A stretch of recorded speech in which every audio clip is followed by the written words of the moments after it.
samedi matin, donc le millefeuille.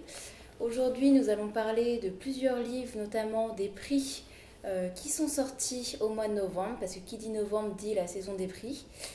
Alors, nous avons par exemple Nature humaine de Serge Joncour aux éditions Flammarion, qui a eu le prix du roman français, le prix Femina.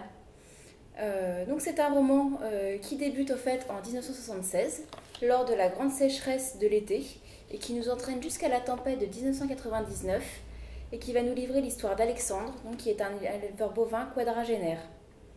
Il va décrypter 30 années d'histoire politique et sociale française, 30 années de transformation radicale à partir d'une ferme du Lot. Et c'est un roman qui parvient à relier le local et le global, qui mêle grands événements et destins individuels. Le roman va dresser un panorama complet à hauteur d'homme d'une agriculture qui est bouleversée par la mondialisation et par 30 ans de mutation, un élevage intensif, l'exode rural, la crise de la vache folle, la pression des grandes surfaces qui dérégulent les pratiques, ou encore la désertification des campagnes. Donc voilà, ça va questionner l'homme et la nature avec une relation qui n'a cessé de se tendre entre eux. Et on va se poser la question: à qui la faute ?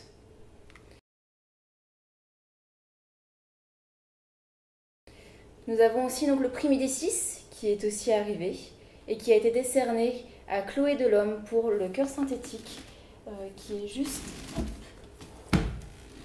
ici. Et donc ça va raconter l'histoire d'Adélaïde qui vient de rompre après des années de vie commune. La question qui va se poser, c'est comment assumer son célibat à 45 ans et revendiquer d'être une femme libre et décomplexée, tout en ne supportant pas la solitude et en s'inflammant dès qu'un homme nous parle ou commence à nous aborder. Donc c'est tout le paradoxe auquel va s'attacher Chloé Delhomme dans son nouveau roman. Un roman qui est parfois acerbe et ironique, où la technologie devrait finalement nous aider avec les rencontres amoureuses, sauf que la réalité est tout autre. Le propos n'est pourtant en fait jamais amer, aigre ou rageux, malgré la charge sociétale que l'auteur dénonce. Les hommes forcément sont peu reluisants dedans, mais les femmes sont elles aussi pleines de failles et de défauts. Et pourtant, la grande force du roman repose sur la sororité, donc c'est la solidarité entre femmes, qui sonne comme un cri de ralliement et qui prend tout son sens au fil des pages grâce à la plume particulièrement convaincante de l'auteur.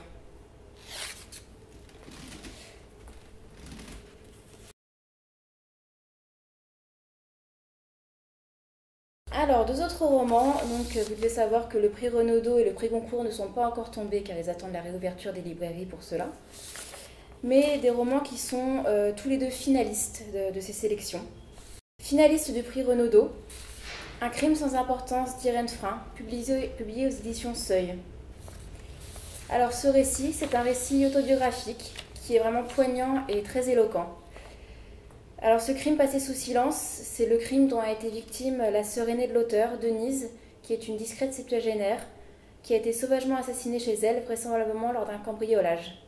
Irène Frein va s'interroger douloureusement sur les circonstances du crime et ressasser sans cesse les questions finalement auxquelles elle n'a jamais eu de réponse, tout simplement parce que l'enquête n'a pas été transmise à la justice. Elle ne sait presque rien de ce crime passé sous silence et auquel personne d'autre, à part elle, ne semble s'intéresser. C'est donc pour surmonter cette épreuve qu'elle va écrire cette autobiographie, son combat notamment contre les silences de sa famille, contre les dysfonctionnements de la justice et de la police qui se renvoient sans cesse la balle dans cette affaire, mais aussi, selon elle, contre la société de consommation qui permet que de telles violences aient lieu. Elle se bat aussi finalement pour que le crime de sa sœur Denise soit reconnu en tant que tel, pour qu'il ne soit pas classé sans suite, et en dernier recours finalement pour ne pas sombrer. Donc voilà, c'est un roman qui va mêler l'intime et le social, dans des pages qui sont tour à tour éblouissantes, drôles ou poignantes. C'est un roman qui est vraiment très très prenant, et donc qui est finaliste pour le Renaudot 2020. Un peu plus joyeux, on va parler du nouveau Gilles Le Gardinier, Une chance sur un milliard, qui est toujours un roman au début pas très facile, avec un sujet plutôt grave sur les premières pages, mais qui va nous offrir ensuite des personnages très amusants, touchants, drôles, solidaires. Le Gardinier n'a pas le goût du tragique, et l'histoire est menée finalement sans trémolo, avec humour, légèreté et de manière très très positive. L'auteur a cette faculté, très simplement, de donner le sourire avec des sujets forts, des sujets qui montrent que la vie n'est pas toujours si compliquée, et qu'en revenant parfois à l'essentiel, on peut se trouver, finalement à condition d'être en paix avec son passé. C'est un roman qui, comme tous les autres, est très drôle et en même temps très émouvant.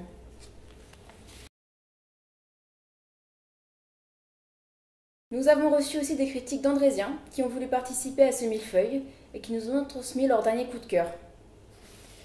Nous avons les critiques de Catherine qui va nous parler de Rassemblez-vous en mon nom de Maya Angelou, publié aux éditions Noir sur Blanc. Donc Maya Angelou, c'est de son vrai nom Marguerite Johnson, qui est une poétesse, écrivain, actrice et militante afro-américaine, qui est une figure très importante du mouvement américain pour les droits civiques. Elle a notamment côtoyé Nelson Mandela, Martin Luther King, Malcolm X ou encore James Baldwin. Donc elle est devenue une figure emblématique de la vie artistique et politique outre-Atlantique, où ses livres sont au programme des écoles. Elle est connue particulièrement pour ses œuvres autobiographiques, et notamment aussi son œuvre poétique. Alors son dernier roman va parler tout simplement d'elle, Maya, grande adolescente à 17 ans, qui ne passe pas inaperçue tout simplement parce qu'elle est mère célibataire. Ça se déroule dans ces années d'après-guerre, où il faut survivre dans un monde d'une extrême dureté, qui est dominé par les blancs et surtout par les hommes. Tour à tour serveuse, cuisinière, apprentie tenancière de bordel, éphémère élève officier dans l'armée, prostituée, Maya espère, tente, fait confiance, parfois trop aux hommes. Elle est déçue, elle apprend, elle forge son avenir avec intelligence et obstination, celui d'une femme libre et passionnée. Elle nous livre dans un style fluide, un récit autobiographique, drôle et surtout plein d'espoir.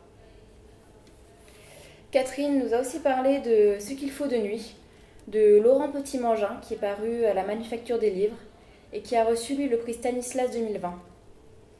Ce roman nous parle de l'histoire d'un homme qui, après le décès de sa femme, se retrouve seul avec ses deux fils adolescents, Frédéric et Gilou, dans une petite ville de Lorraine. Le père est un cheminot, et c'est aussi un des piliers de la section locale du Parti socialiste. Il organise au mieux leur quotidien, proche de ses fils depuis la longue maladie de sa femme. Pourtant, alors que Gilou suit ses études avec succès, Frédéric se cherche et intègre peu à peu un groupuscule d'extrême droite. Pour le père, c'est tout simplement inacceptable et indicible. Peu à peu, l'incompréhension, puis le silence s'installe, alors que Gilou, seul lien entre les deux hommes, parti faire ses études à Paris, ne revient finalement que le week-end. C'est le récit douloureux et touchant d'un amour paternel, impuissant à reconstruire le lien mis à mal par l'incompréhension. Catherine nous a aussi parlé des Impatientes de Djeily Amadou Amal, publié aux éditions Colas. Alors il faut savoir que les Impatientes font tout simplement partie aussi des finalistes du prix Goncourt. Mounial, patience, c'est le seul et unique conseil répété comme une litanie aux femmes depuis leur plus jeune âge. Dans cette société peul et musulmane de l'extrême nord du Cameroun. Comme le dit le proverbe peul, au bout de la patience, il y a le ciel. Et pour cette société croyante, impossible de ne pas se soumettre à la volonté d'Allah. Même si pour cela, il faut parfois traverser l'enfer. Ces trois femmes, trois histoires et trois destins qui sont liés. C'est un roman polyphonique qui retrace le destin de la jeune Ramla, arrachée à son amour pour être mariée à l'époux de Safira, tandis que Hindou, sa sœur, est contrainte d'épouser son cousin, qui est un homme violent. Mariage forcé, viol conjugal et polygamie, ce roman de Djeily Amadou Amal puise dans sa propre expérience pour dénoncer la condition féminine au Sahel et nous livre un récit bouleversant, impitoyable réquisitoire contre les violences faites aux femmes. Donc il faut savoir que l'auteur est née en 1975 dans l'extrême nord du Cameroun, qu'elle a été mariée à 17 ans et a connu tout ce qui rend si difficile la vie des femmes du Sahel. Devenue écrivaine, elle s'affirme finalement en militante féministe à la tête de l'association Femmes du Sahel, devenant ainsi la voix des sans-voix.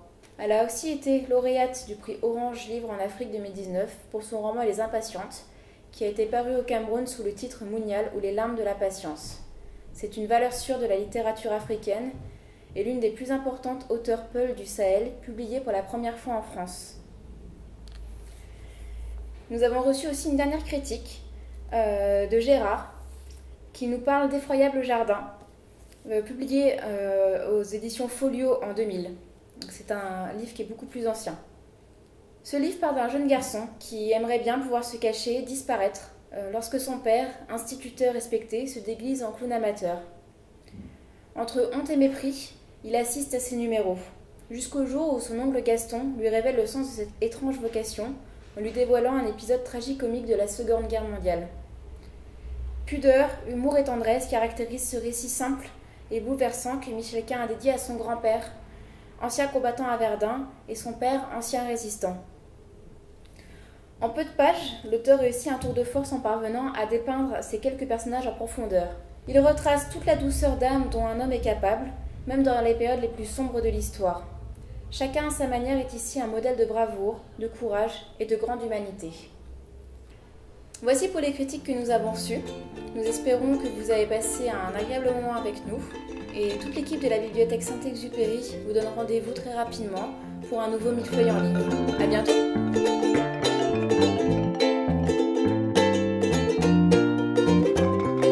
Les saisons coulent avec Méride, elles dessinent de vilains fils d'argent, parsemés dans la touffe à David qui pose un pied dans la cour des grands.